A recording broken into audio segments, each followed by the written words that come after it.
You know what's the worst thing you can ever do to someone is to ghost them. కొంతమంది ఉంటారబ్బా, కాల్స్కి respond అవ్వరు, టెక్స్ట్కి reply ఇవ్వరు, అసలు నేను ఎందుకు వదిలేస్తున్నామో అన్న క్లారిటీ ఇవ్వకుండా కట్ చేసి పడేస్తారు. ఎందుకు తెలుసా? వాళ్ళు పిరికి పందాలు కాబట్టి. బేసిక్గా they don't have courage to face you because they know that they did something wrong to you. అందుకే వాళ్ళు మీ కాల్స్ కి మెసేజెస్ కి రెస్పాండ్ అవ్వరు. ఇప్పుడు నేను ఫేస్ చేసిన అనుకో, నీ కాల్స్ లిఫ్ట్ చేసిన, మెసేజెస్ కి రిప్లై ఇచ్చిన, ఆన్సర్లు చెప్పాలి కదా. అసలు అక్కడ ఆన్సర్లు ఉంటేనే కదా.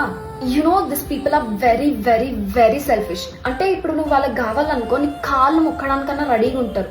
బట్ వన్స్ వద్దు అనుకున్నారు అనుకో, నువ్వు ఇక్కడ చచ్చిపోతున్నా అన్న దే వోంట్ కేర్. సి, ఇప్పుడు నీ ఎమోషన్స్ ని పట్టించుకోని పర్సన్ నీకెందుకు? Why do you need that kind of person in your life? That day only. ఏ రోజైతే నీ ఎమోషన్స్ ని పట్టించుకోలేదో ఆ రోజే they are dead to us. If you are facing this kind of situation in your life, ఆ person కి ఒక దండం పెట్టి restart your life. You have a beautiful life out there.